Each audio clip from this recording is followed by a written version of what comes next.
नमस्कार दोस्तों, एक बार फिर से आपके YouTube channel success exam study में आपका स्वागत है। आशा करते हैं आप लोग अच्छे होंगे और पढ़ाई भी अच्छे कर रहे हैं। तो आज हम बात करने वाले हैं एचसीएफ और एलसीएम का। इसके पहले आपका सब क्वेश्चन हो गया है जो मोस्ट इम्पॉर्टेंट था, जो हर एक प्रश्न में हर एक एग्जाम में आता है। तो आज हम बात करने वाले हैं उसके आगे किस तरह से क्वेश्चन पुटअप करता है, उसके आगे हम बताएंगे। तो जो लोग अभी हमारे चैनल पे नए हैं, चैनल को सब्सक्राइब कर लीजिए और बेल आइकन को प्रेस कर लीजिए ताकि नई नई वीडियो का नोटिफिकेशन आप तक पहुंचते रहे। अगर वीडियो अच्छा लगे तो लाइक और शेयर जरूर कर दीजिएगा। तो चलो बात करते हैं। संख्या दे दे, कह दे कि इसका कैनोनिकल रूप निकालिए। कैनोनिकल रूप वो होता है जैसे कोई संख्या दिया है, कोई संख्या का अगर हम उसका गुणनखंड विधि निकाल दें और जो गुणनखंड विधि के अभाज्य जो गुणनखंड विधि निकालेंगे उसको घात के रूप में जो लिखा जाता है, उसे जो घात के रूप में लिखा जाता है उसे ही कैनोनिकल रूप कहते हैं। देखो जैसे कैसे, देख लो कैसे। क्वेश्चन नंबर फर्स्ट है, देखो 720 को 720 का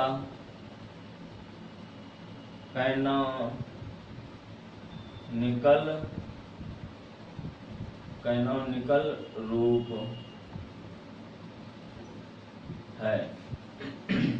ये 720 का कैनोनिकल रूप पूछा है तो आप करोगे क्या, सबसे पहले हम इसका गुणनखंड कर देंगे, यानी जिससे जो होता है उसको अभाज्य गुणनखंड कहते हैं। और अभाज्य गुणनखंड करके उसके सभी घात के रूप में लिख लेंगे और जो घात के रूप में लिख लेंगे उसको ही मतलब कैनोनिकल रूप कहते हैं। देखो 720 गुणनखंड कर दो, 2 3 6, एक बगल चलाएगा 12 हो जाएगा, 2 6 12 0 हो गया। ओके, 2 1 2, एक आ गया मतलब बगल में हो गया 16, 2 8 16 0, 2 9 18 0, 2 चौका 8 बगल हो गया, 2 पंचे 10। अब 3 से काट दो, 3 1 3, एक बगल हो गया 15, 3 पचे 15, अब 3 पचे 15, यहाँ हो गया है 1। ओके, अब इसको हम अभाज्य गुणनखंड बोलते हैं। ओके, इसी संख्या को हम अभाज्य गुणनखंड बोलते हैं। आप इसको ही अब घात के रूप में लिख लीजिए, है ना। अब ये हो जाएगा आपका 2 के घात 4 गुणे 3 के घात में 2 गुणे 5, यानी 5 घात 1 है। अब इसको ये जो है, इसी को ये है आपका अभाज्य गुणनखंड, अभाज्य गुणनखंड। ओके, इस पूरे बोलेंगे कैनोनिकल रूप।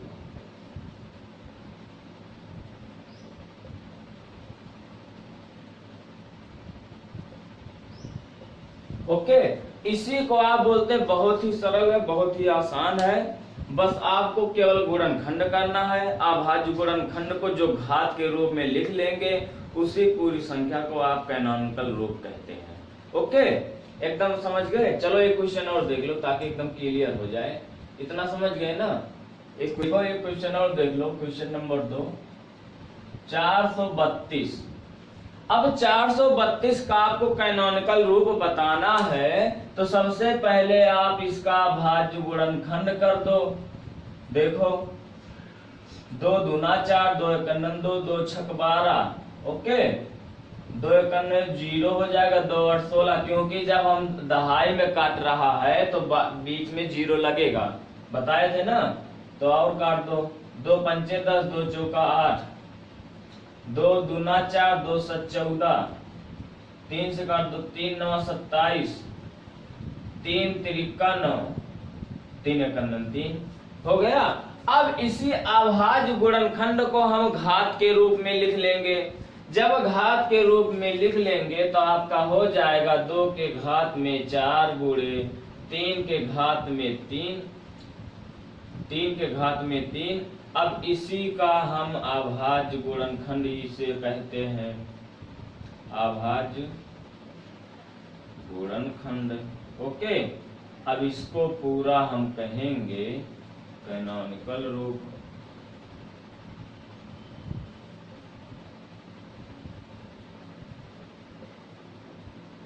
ठीक है ना। अभाज्य गुणनखंड या कैनोनिकल रूप आपका इसी तरह से ये कैनोनिकल रूप पूछा जाता है।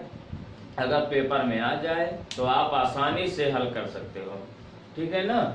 अब आगे चलते हैं। अगर कहा दे कि 360 में है ना अभाज्य गुणनखंडों की संख्या कितनी है, या भिन्न भिन्न गुणनखंडों की संख्या कितनी है, या सम अभाज्य गुणनखंडों की संख्या कितनी है, विषम, ऐसे ही किस तरह से क्वेश्चन आता है। यहाँ से मतलब जो संख्या पूछा जाता है आपका बहुत क्वेश्चन में आता है, तो आप उसको चलो बताते हैं आसानी से, एकदम आसान भाषा में, बस आप लोग पढ़ते रहिए। अगर वीडियो अच्छा लगे तो लाइक और शेयर जरूर कर दीजिएगा। चलो आगे बात करते हैं। तीन है कि 576 में कुल कितने अभाज्य गुणनखंड होंगे। अभाज्य गुणनखंड होंगे। ओके, ये कहा है कि 576 में कुल कितने अभाज्य गुणनखंड होंगे। यही आपको समझना है, यहां से क्वेश्चन ज्यादा पूछा जाता है। तब देखो, सबसे पहले हम 576 का गुणनखंड कर लेंगे। ओके, तो यहाँ देखो 576 इसका गुणनखंड कर दो। 2 दूना 4, एक बगल 17 हो जाएगा, 2 8 16, 2 8 16, 2 एकन्नन 2, 2 चौका 8, 2 चौका 8, 2 7 14, 2 दूना 4, 2 तिया 6, 2 छक 12, 2 एकन्नन 2, 2 8 16 और 2 9 18, यहाँ हो जाएगा 3 त्रिका 9, यहाँ हो जाएगा 3 एकन्नन 3। ओके, अब इसी को हम अभाज्य गुणनखंड यानी घात के रूप में, जिसे कहते हैं कैनोनिकल रूप, है ना। अब इसको हम कैनोनिकल रूप में लिख लेते हैं। 2 के घात आपका हो जाएगा 3 6 यानी 6 हो जाएगा, गुणा आपका 3 के घात हो जाएगा 2, है ना। 3 के घात 2 हो जाएगा। अब इसका जो अभाज्य गुणनखंड होता है, इसके घातों को हम जोड़ देंगे, यानी 6 2 8 हो जाएगा। 6 + 2 = 8। यही आपका आंसर हो जाएगा। यानी 576 में कुल कितने अभाज्य गुणनखंड होंगे, यानी 8, है ना, 8 होंगे। देखो इसका सूत्र लिख लो, यहाँ होता है सूत्र आपका होता a के पावर में x गुणे b के पावर में y गुणे c के पावर में z, और चाहे जितना रहे, और अगर d हो तब d के पावर में x y z, मतलब d नहीं रहेगा लेकिन आगे बढ़ा देना, है ना, आगे बढ़ा देना, तो आपका हो जाएगा ये x + y + z।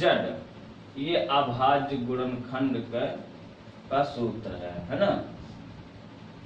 अभाज्य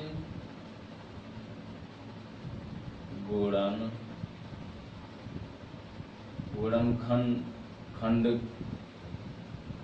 अभाज्य गुणनखंड की संख्या। ओके, यही आप सूत्र लगा दीजिएगा, आराम से आपका आ जाएगा। अगर 576 में कुल कितने अभाज्य गुणनखंड होंगे। ठीक है ना, एकदम क्लियर हो गया। समझना, अगर यही कहा दे कि 576 में कुल कितने भिन्न भिन्न अभाज्य गुणनखंड होंगे, अगर भिन्न भिन्न पूछ ले तब क्या करोगे। यहां देख लो, अगर कहा दे ऐसे देख लो, देखो 576 में कुल कितने भिन्न भिन्न अभाज्य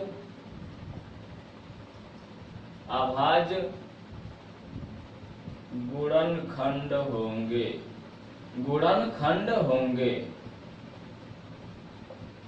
ओके, अब 576 में कुल कितने भिन्न भिन्न अभाज्य गुणनखंड होंगे? यहाँ कह दिया है भिन्न भिन्न, यहाँ आपको ध्यान देना है। यहाँ केवल अभाज्य कुल कितने अभाज्य गुणनखंड है ये नहीं पूछा है, पूछा है कुल कितने भिन्न भिन्न अभाज्य गुणनखंड होंगे। तो यहाँ सबसे पहले हम 576 का गुणनखंड कर लेंगे। तो 576 का आपका गुणनखंड आया है 2 के घात में 6 गुणे 3 के घात में 2, यही आया है। तो आप यहाँ क्या करोगे, जो आपका आधार रहेगा आपका वही आंसर हो जाएगा।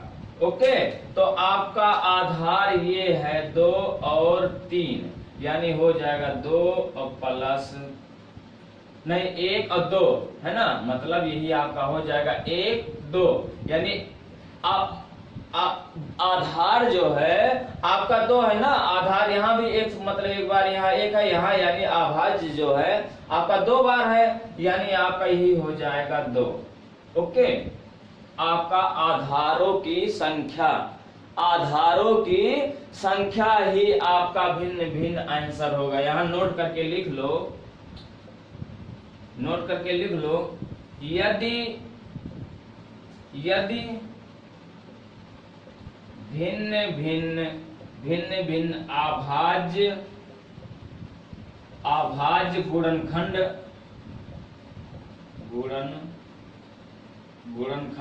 यदि अभाज्य गुणनखंड पूछा जाए तो यदि भिन्न भिन्न अभाज्य गुणनखंड पूछा जाए तो आपका उत्तर है ना आधारों की संख्या होगी, है ना, आधारों की संख्या होगी,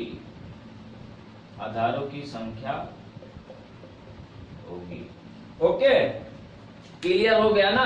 अगर पूछ ले कितने अभाज्य गुणनखंड होंगे तो हम उसके घातों को जोड़ देंगे, जो घात जोड़ देंगे आपका वो हो जाएगा कितना अभाज्य गुणनखंड है, वो आपका आंसर हो जाए। अगर पूछ ले भिन्न भिन्न अभाज्य मतलब अगर पूछ ले भिन्न भिन्न अभाज्य गुणनखंड कितने होंगे, यानी भिन्न अलग अलग, तो आप इसके आधार को जोड़ देंगे, यानी आधार को नहीं जोड़ेंगे, यानी ये नहीं जोड़ेंगे कि 2 और 3 5, ये नहीं जोड़ेंगे, आधारों की संख्या जोड़ेंगे, यानी कितना बार अभाज्य गुणनखंड आया है। अगर देखो 2, एक बार यहाँ 2 है और यहाँ 3 है, तो यानी 1 2, बस आधारों की संख्या केवल गिनना है, 1 2 3 4, संख्या मीन्स होता है कितना बार से अभाज्य गुणनखंड कितना बार काटा गया है। ओके, ये तो हो गया। चलो एक क्वेश्चन और देख लो ताकि क्लियर हो जाए। यही अगर कह दे इसको मिटा दे, इसमें कुल कितने अभाज्य गुणनखंड होंगे, ये तो आपका हो गया है कितने अभाज्य गुणनखंड पूछा है। तो देखो 144, 2 7 14, 2 दूना 4, 2 3 6, 2 6 12, 2 1 2, 2 8 16, 2 9 18, और यहाँ हो जाएगा 3 3 9, 3 3, 2 के घात 4 आया है ना, 2 के घात 4 आया है, तो यहाँ आपका हो जाएगा 2 के घात 4 गुणे आपका हो जाएगा 3 के घात 2। तो यहाँ पूछा है कुल कितने अभाज्य गुणनखंड होंगे, तो इसके घातों को हम जोड़ देंगे, 4 + 2 बराबर हो जाएगा 6। ये तो हो गया है आपका आंसर अभाज्य गुणनखंडों का। अब यही का पूछ ले भिन्न भिन्न अभाज्य गुणनखंड कितना होगा, तो भिन्न भिन्न आपका हो जाएगा, देखो तो आपका भिन्न भिन्न हो जाएगा 144 बराबर इसका है 2 घात 4 गुणे 3 के घात 2। तो यहाँ भी 2 ही संख्या है, 1 और यहाँ 1 2, यहाँ 2 हो जाएगा, यही आपका आंसर है भिन्न भिन्न गुणनखंड, है ना, भिन्न भिन्न अभाज्य गुणनखंड, यही आपका हो जाएगा आंसर। क्लियर हो गया ना। मतलब अगर आपका इस तरह से क्वेश्चन कहेगा कि कितने अभाज्य गुणनखंड है, तो आप ये उसके घात को जोड़ देंगे। अगर आपका भिन्न भिन्न पूछ ले कि भिन्न भिन्न अभाज्य गुणनखंडों की संख्या बताइए, तो आप उसके आधारों की संख्या बताएंगे। आधारों की संख्या मतलब ये 3, 2, 5 एक जोड़ना नहीं है, कितना बार आया है अभाज्य गुणनखंड वो आपको बताना है। ओके, अगर यही कह दे, ऐसे ही समझने के लिए बता रहे हैं, अगर ऐसे ही समझ लो कि अगर कह दे 2 के घात 4 गुणे 3 के घात 2 गुणे 5 के घात 4 गुणे 7, है ना, इतना कह दे, है ना।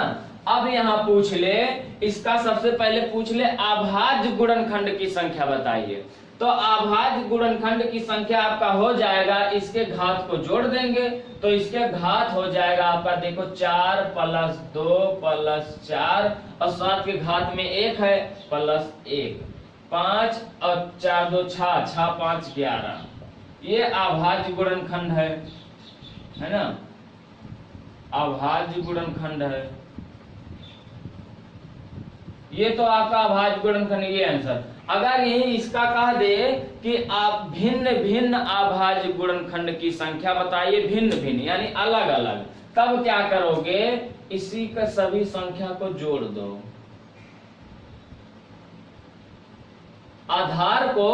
आधारों की संख्या जोड़ दीजिए, यानी एक आधार ये हो गया, एक आधार ये हो गया, एक आधार ये हो गया, एक आधार ये हो गया, मतलब 1 2 3 4, आपका 4 आंसर हो जाएगा।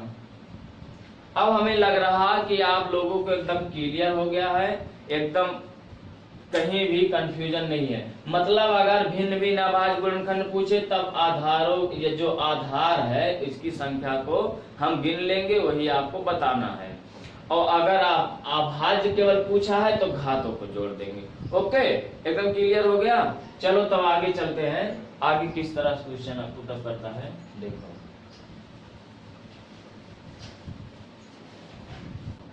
6 के घात 15 गुणे 24 के घात में 10, है ना, में कुल कितने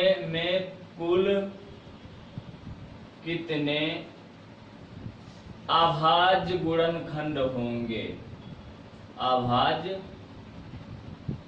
गुणनखंड होंगे। ओके, 6 के घात 15 गुणे 24 के घात में 10 में कुल कितने अभाज्य गुणनखंड होंगे, तो आपको यही बताना है। तो आप करोगे क्या डायरेक्ट ही जोड़ दोगे, 10 ये है और ये आपका मतलब सॉरी ये 15 है, ये आपका 10 है, क्या यही घात जोड़ देंगे, मतलब यही पूछा कुल कितने अभाज्य गुणनखंड होंगे। अभाज्य गुणनखंड में घातों को जोड़ा जाता है, तो घातों को अगर जोड़ेंगे तो क्या मतलब ये 15 और 10 जोड़ देंगे, 15 10 25 हो गया, तब तो गलत आपका हो जाएगा। लेकिन देखो अभी 6 का भी गुणनखंड हो सकता है और 24 का भी गुणनखंड हो सकता है, यानी आपका 6 गुणा करोगे 15 बार और 24 का गुणा करोगे 10 बार, तो क्या केवल 25 घात थोड़ी ही आएगा। लेकिन आप यहाँ करोगे क्या, अब इन दोनों को तोड़ दो। तोड़ोगे कैसे, देखो 2 के घात में 3 और पूरा घात फिर लग जाएगा 15, इतना कर सकते हैं कि नहीं, यानी इसको तोड़ दिया। अब इसको कर दो 8 के घात 3 8 3 24 और इसको तोड़ दो, आपका हो जाएगा 10, है ना, ये हो गया।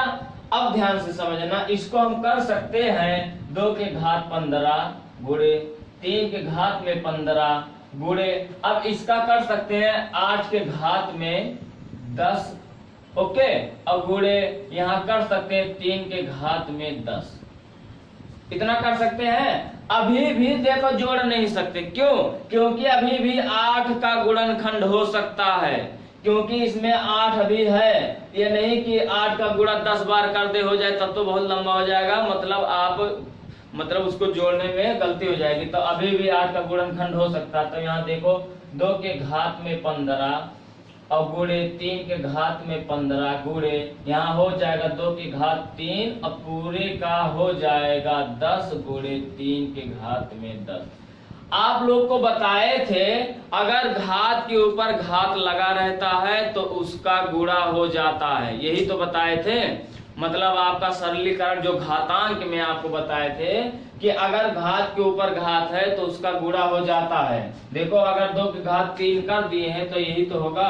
देखो 2 दूना 4 दूना 8, यही हो गया ना। 2 दूना 4 दूना 8, यानी 8 को 2 के घात 3 लिख सकते हैं। और पूरे का घात में 10 है तो 10 कर दिए हैं। ओके, अब इसका 10 कर दिए हैं। अब इसका हो जाएगा 2 के घात में 15 गुणे 3 के घात में 15 गुणे और 2 के घात में आपका हो जाएगा 30 और गुणे 3 के घात में हो जाएगा 10। हो गया ना, क्लियर हो गया। अब इसी घात को 1 में कर लो, यानी 2 के घात में 1 कर लो, 3 के घात में 1 कर लो, आसानी हो जाएगा। तब इसका हो जाएगा देखो 30 घात यहाँ 2 के घात, यानी ये आधार आधार एक में जुड़ जाएगा, है ना। गुणा में घातें जुड़ती है। अगर गुणा में घातें जुड़ती है, अगर आधार बराबर हो तो देखो इसका आधार बराबर है तो इसका गुणा करेंगे तो 2 के घात में यहाँ 30 है और 15 है तो 45 हो जाएगा। तो यानी 2 की घात में हो जाएगा 45। अब गुणे यहाँ देखो यहाँ भी मतलब 3 आधार बराबर है तो 3 का गुणा हो जाएगा तो 3 का घात में हो जाएगा देखो 10 और 15 हो जाएगा 25। अब क्या पूछा है, कर दो। पूछा है कुल कितने अभाज्य गुणनखंड है, तो अभाज्य गुणनखंड के लिए घात को हम जोड़ देंगे। तो घात को जब जोड़ेंगे आपका वही सूत्र लग जाएगा, a के पावर में x, b के पावर में y और प्लस c के पावर में y, मतलब आपका जड़, यानी प्लस में वाला लगेगा तो आपका ये हो जाएगा 45 और प्लस 25, आपका हो जाएगा 5 5 10 के शून्य, है ना। 4 2 6 1 7, आपका यही आंसर है। यही पूछा गया है कि कुल कितने अभाज्य गुणनखंड होंगे, तो 6 के घात 15 गुणे 24 के घात में 10 में कुल 70 अभाज्य गुणनखंड होंगे। अगर यही पूछ ले भिन्न भिन्न अभाज्य संख्यों की, मतलब भिन्न भिन्न अभाज्य गुणनखंड कुल कितने होंगे, तो केवल आपका 2 हो जाएगा, क्योंकि हमें आधार को केवल गिनती करना है ना, गिनना है 1 2 कितना बार आया है अभाज्य गुणनखंड, केवल 2 होगा, है ना। ये आपका अभाज्य को ये भिन्न भिन्न है, भिन्न भिन्न। ओके, तो आपका घात में भी बता दिए हैं, गुणनखंड के बाद में बता दिए हैं। तो आपका इसी तरह आएगा, अगर गुणनखंड में आएगा गुणनखंड करके जोड़ देना घात के रूप में, अगर आपका इस तरह से घात में आएगा, अगर गुणनखंड करके अगर होगा तो गुणनखंड करके तब घात में लिखना, नहीं तो आप इसे जोड़ देना। ओके, क्लियर हो गया। चलो अगला क्वेश्चन देखते हैं। नंबर 5 है, कहा है, ध्यान से समझना कि कहा है 360 के कुल कितने गुणनखंड होंगे, कितने गुणनखंड होंगे। आपका 360 के कुल कितने गुणनखंड होंगे या पूछ लेगा, या अपवर्तों की संख्या, गुणनखंड या अपवर्तक, अपवर्तक कुल कितने अपवर्तक होंगे। ओके, तो आप यहाँ ध्यान समझ, इसके पहले क्या पढ़े, इसके पहले आप पढ़े कुल कितने अभाज्य गुणनखंड होंगे, लेकिन यहाँ केवल गुणनखंड पूछा है, यानी अपवर्तक पूछा है। तो आप यहाँ क्या करोगे, यहाँ से भी क्वेश्चन एक सवाल जरूर आता है, हर एक कंपटीशन में, हर एक प्रतियोगी परीक्षा के लिए 1 2 आ ही जाता है अगर मासा से पुटअप होता है। तो यहाँ पूछा है कुल कितने गुणनखंड होंगे या कुल कितने अपवर्तक होंगे। तो सबसे पहले आप करोगे, यहाँ देखो मान, यहाँ कर लो, पहले क्या करोगे, देखो नोट करके लिख लो, देखो नोट करके लिख लो, नोट करके यहां लिख लो कि यदि कोई संख्या n है तो उसका कैनोनिकल, कैनोनिकल जानते हो ना अभाज्य गुणनखंड, कैनोनिकल n बराबर होता है, देखो a के पावर में x गुणे b के पावर में y गुणे c के पावर में z, है ना, ये होता है तो आपका हो जाएगा x। अब x है ना, इसमें +1 कर देना है, घात का +1 कर देना है, गुणा y +1 कर देना है, ओके, और गुणा है उसके बाद z +1 कर देना है। यही आपका सूत्र हो जाएगा। इसको नोट कर लीजिए, बहुत इंपॉर्टेंट है, इसी पे आपका आ जाएगा। अब क्या करोगे, 360 का गुणनखंड कर देंगे। अब यहां देखो 360, 2 51 2 2 8 16 0 2 9 18 2 चौका 8 2 पंचे 10 2 दूना 4, तो सॉरी 2 से नहीं कटेगा, 3 से कटेगा, 3 कन्नन 3 3 पचे 15 3 पचे 15, है ना, 5 कन्नन 5। अब इसी का कैनोनिकल रूप लिख लीजिए। अब इसको जब लिखेंगे 2 के घात में हो जाएगा 3 प्लस, तो सॉरी गुणा 2 के घात में ये 3 लिख देंगे। देखो 1 2 3, 2 घात 3 और गुणे 3 के घात में 2 और गुणे 5 हो गया। अब इसका करोगे क्या, यहाँ देखो कहा है कि कितने अपवर्तक होंगे या कितने गुणनखंड होंगे। आप करोगे क्या, जो घात में है उसमें +1 कर दो, या तो अपने दिमाग में ऐसे मान लो कि अगर यहाँ 3 है तो 4 लिखेंगे, 2 है तो 3 लिखेंगे, अगर 1 है तो 2 लिखेंगे। अगर ऐसे नहीं कर पाओ तो ये रट लो, ये जो सूत्र है इसको रट लो। और लेकिन रटने की जरूरत ही क्या है, रटने से कोई मैथ रटने से नहीं आता है।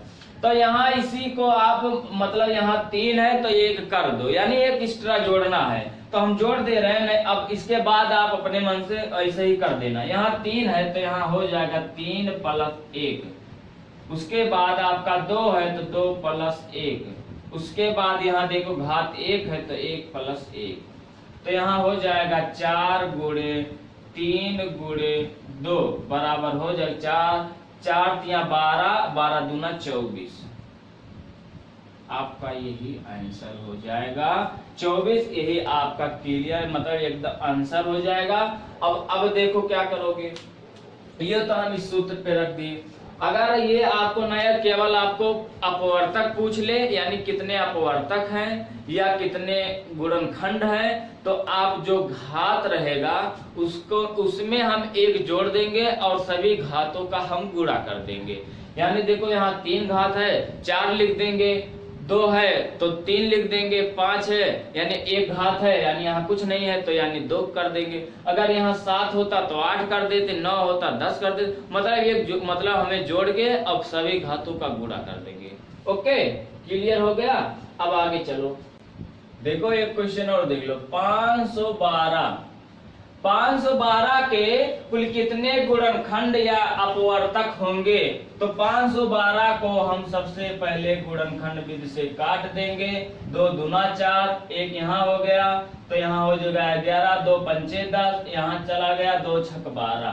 ओके, देखो 2 कन्नन 2, 2 दूना 4, 2 8 16, 2 छक 12, 2 चौका 8, 2 तिया 6, 2 दूना 4, 2 कन्नन 2, 2 छक 12, 2 8 16, 2 चौका 8, 2 दूना 4, 2 कन्नन 2। कितना बार आया है? 3 3 6, 3 त्रिका 9, यानी 2 के घात 9 आया है। तो यहाँ अभाज्य गुणनखंडों की संख्या केवल एक ही है ना, भिन्न भिन्न अभाज्य गुणनखंडों की संख्या केवल एक ही है।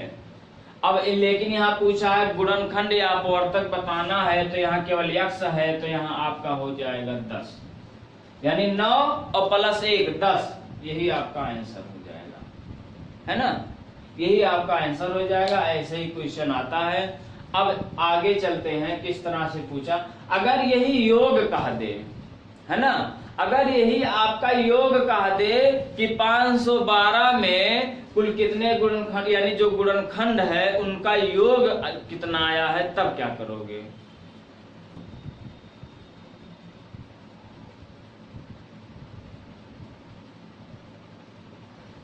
गुणनखंड योग।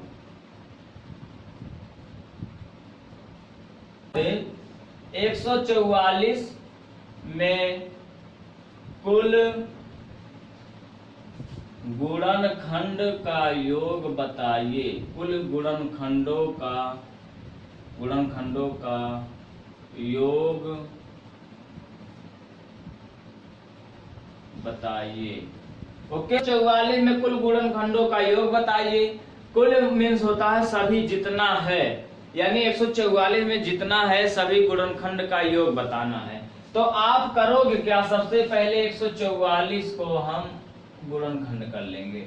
2 7 14, 2 दूना 4, 2 तिया 6, 2 छक 12, 2 कन्नम 2, 2 8 16, 2 9 18, 3 त्रिका 9 और 3 कन्नम 3। यहाँ हो जाएगा 2 के घात में 4 गुणे 3 के घात में 2। ओके, ये आपका हो गया है। अब इसका सूत्र देख लो। अगर कोई संख्या n दिया है और उसका देखो, नोट करके लिख लो, नोट करके लिख लो। माना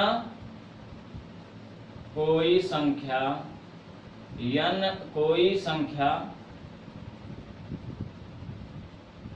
n है जिसका कैनोनिकल रूप, कैनोनिकल देखो a के पावर में x गुणे b के पावर में y गुणे c के पावर में z। तो आप जब खोलोगे हो जाएगा, यानी ये जो है जो घात में दिया रहता है, अगर 4 बार में है या 5 बार में है तो आप करोगे 1 हो जाएगा, या तो हो a के पावर में 0 और x तक ले जाएंगे, है ना। तो 1 प्लस में आएगा a के पावर में x, है ना, प्लस और फिर जितना रहेगा डॉट डॉट डॉट करके जितना बार संख्या दिया रहेगा, है ना। फिर उसके बाद इसका गुणा हो जाएगा 1 प्लस b के पावर में y plus dot dot dot जितना दिया संख्या रहेगा गुणे 1 प्लस c के पावर में z plus dot dot dot dot. अब इसका सूत्र लगा दो, यही सूत्र लगा दो। करोगे क्या, देखो हमने कहा था 1 प्लस हो जाएगा, या तो हमें एक शुरुआत से लिखना है, यानी 2 है, ध्यान से समझना। अब हम करेंगे 4 तक, है ना। इसका मतलब होता है 2 के घात में 0 प्लस 2 के घात में 1 प्लस 2 के घात में 2 प्लस 2 के घात में 3 प्लस 2 के घात में 4। यहीं तक रोक देंगे। मतलब आपका 2 के घात में 4 दिया है तो 2 के घात में 0 प्लस 2 के घात में 1 प्लस 2 के घात में 3, 2 प्लस 2 के घात में 3 प्लस 2 के घात 4। यानी जहां तक पूछा है हमें वहीं तक करना है, लेकिन हमें एकदम स्टार्ट से करना है, शुरू से करना है। अब आप लोग जानते होंगे अगर 2 के घात 0 है तो उसका मान 1 होता है, इसीलिए मैं यहाँ 1 रखा था। या तो 1 के घात 0 कर दो, तब प्लस 1 के घात में x करोगे, जितना घात में दिया रहेगा उतना बार हम रोक देंगे, या डॉट डॉट करके, है ना। अब फिर क्या करोगे, देखो यहाँ गुणा में है तो यहाँ फिर आपका 3 के घात में 2, तो यहाँ हो जाएगा 3 के घात में 0 प्लस 3 के घात में 1 प्लस 3 के घात में 2। इसी यहाँ तक हम कर देंगे। यहाँ तक जब कर देंगे, अब इसी को हल कर लो, है ना। तो यहाँ 2 के घात 0, यानी किसी भी संख्या के घात में अगर 0 लगा है तो उसका मान 1 होता है। ओके, किसी भी संख्या में अगर घात 0 है तो आपका 1 ही मान होता है। तो यहाँ 1 होता है, यहाँ 1 कर दिए, प्लस 2 के घात में 1 है तो इसका मतलब 2 हो जाएगा, प्लस 2 के घात में 2 है यानी 2 दूना 4 हो जाएगा, प्लस 2 के घात में 3 है, इसका मतलब 2 दूना 4 दूना 8 हो जाएगा, प्लस 2 के घात में 4 है यानी 4 दूना 8 दूना 16 हो जाएगा। ये आपका मिल गया, हल कर दिए। अब यहाँ गुणा है, 3 के घात में 0 1 plus 3 plus 3 Trika 9। Okay, clear हो गया। अब इसी को जोड़ दो, देखो 16 और यहाँ देखो 16 4 20, ऐसे ही मतलब ऐसे करोगे जो नॉर्मल में मतलब जुड़ जाए वो आसानी हो जाती है। यहाँ देखो 16 है, यहाँ 4 है 20 है, और यहाँ 8 है, यहाँ 2 है 10, यानी 20 और यहाँ देखो 10 30 हो गया ना, 30 हो गया, और एक यहाँ 31 हो गया, यहाँ इसका मान 31 हो गया। अब गुणा क्या है, देखो 9 1 10 और 10 और 3 13 हो गया, यहाँ 13। अब इसी का गुणा कर दो, यहाँ कर दे रहे हैं 31 गुणा में है 13 है, इसी को गुणा कर दो। 3 कन्नन 3 3 त्रिका 9, 1 कन्नन 1 1 तिया 3 3 हो गया, 10 के शून्य हाथ आवा 1 4 403, यानी 144 में गुणनखंडों की संख्या का जो योग है आपका 403 है, यही आपका आंसर है। इसी तरह से लगा देंगे, यानी जितना घात में रहेगा हमें उतना मतलब शुरू से लिखना है, 0 से लिखना है, 4 तक दिया तो यानी 4 तक रोक देना है और प्लस करना है। फिर यहाँ देखो 3 के घात में 2 है, यानी 0 से करना है 2 तक रोक, यानी जितना घात दिया है उतना ही हमें करना है और जोड़ के दोनों संख्या का गुणा कर देंगे, आपका आंसर आ जाएगा। ओके, क्लियर हो गया। चलो एक क्वेश्चन और देख लो ताकि एकदम क्लियर हो जाए। 120 है ना, डॉट डॉट करके ये देखो मिल गया है, यहाँ कर दो 1 प्लस डॉट डॉट, ये डॉट के ये तो आपका सूत्र है। अब तो समझ गए ये सूत्र लगाने की कोई जरूरत नहीं है, जितना घात रहेगा जहां तक वहीं तक हमें केवल प्लस करना है और जितना मतलब पूछेगा वही तो करना है, वही तो बताए। तो यहाँ देखो 120 है तो इसका गुणनखंड कर दो, 2 छक 12 0, 2 तिया 6 0, 2 कन्नन 2 2 पंचे 10 0, मतलब 2 पंचे 10 है ना, 15 दूना 30 होता ना। अब 3 से काट दो, 3 पचे 15, यहाँ हो गया 5 कन्नन, यहाँ मतलब हो गया है 2 की घात में 3 गुणे आपका है 3 की घात में 1 गुणे आपका है 5 की घात में 1। अब इसी का कुल गुणनखंडों का योग बताना है या कुल गुणनखंडों का अपवर्तक बताना है। चाहे गुणनखंड पूछेगा या अपवर्तक पूछेगा, यहाँ ध्यान से समझना। 120 में कुल गुणनखंडों का योग बताओ या पूछेगा अपवर्तकों का योग बताओ। गुणनखंड के स्थान पे अपवर्तक भी दे सकता है ना, ये कंफ्यूज मत होना, दोनों एक ही है। अपवर्तक भी पूछ सकता है, या तो अपवर्तक पूछेगा या तो गुणनखंड पूछेगा, दोनों एक ही है। तो यहाँ देखो करोगे क्या, सबसे पहले ये सब सूत्र रटने की जरूरत नहीं है, यानी यहाँ 2 के घात 3 दिया है तो हमें 3 तक ही ले जाना है। तो यहाँ हो जाए 2 की घात में 0 प्लस 2 की घात में 1 प्लस 2 के घात में 2 प्लस 2 की घात में 3। देखो 3 तक था, 3 तक रोक दिए कि नहीं, हमें जहां तक दिया रहेगा वहीं तक करना है। फिर क्या है 3 के घात में 1, यानी 3 के घात में 0 प्लस 3 के घात में 1 हो गया, क्योंकि जब घात नहीं लगा तो घात 1 रहता है, आप लोग जानते हैं। अब देखो 5 के घात में 0 प्लस 5 के घात में 1, अब इसी को हल कर लो, यहाँ हो जाएगा 1 प्लस 2 प्लस 4 प्लस 8, यहाँ हो जाएगा आपका 1 प्लस 3, और यहाँ हो जाएगा आपका 5 है ना, 1 प्लस 5 है ना, 8 4 12 है ना। देखो 8 4 12 और यहाँ देखो हो गया है 14 और यहाँ हो गया है 15। देखो 8 4 12 12 13 14 15, यहाँ हो गया है आपका 15 गुणे आपका हो गया है 4 गुणे यहाँ हो गया है 6, 3 1 4 5 1 6, 15 चौका 60 है ना। देखो 15 चौका 60 और यहाँ हो गया है 60 गुणे हो गया है 6 6 0 0 6 6 36, 360 आपका हो गया है 360, यही आपका आंसर है। यही पूछा है कि 120 में कुल गुणनखंड का अपवर्तक 120 में कुल गुणनखंड का योग बताना है, या पूछेगा 120 में कुल अपवर्तों का योग बताना है। तो आपका 360 हो गया है। यही आपका क्वेश्चन इतने तरह से पूछा जाता है जो घात के रूप में दिया रहेगा, यानी जितना भी चाहे भिन्न भिन्न गुणनखंड पूछे तब भी हमें कैनोनिकल रूप लिखना है, यानी घात के रूप में लिख लेना है। अगर आपका अभाज्य गुणनखंड पूछे तब भी वही करना है। अगर आपका गुणनखंड या अपवर्तों की संख्या पूछे तब भी आपको घात के रूप में लिखना है और ऐसे ही सूत्र लगाओगे। यानी जो जैसे पढ़ा दिए है आप एक बार रिपीट कर लीजिएगा। अगर वीडियो अच्छा लगे तो लाइक और शेयर जरूर कर दीजिएगा। हमारे चैनल पे जो अभी नए हैं चैनल को सब्सक्राइब कर लीजिए और बेल आइकन को ऑन कर लीजिए ताकि नई नई वीडियो का नोटिफिकेशन आप तक पहुंचती रहे। Thank you so much.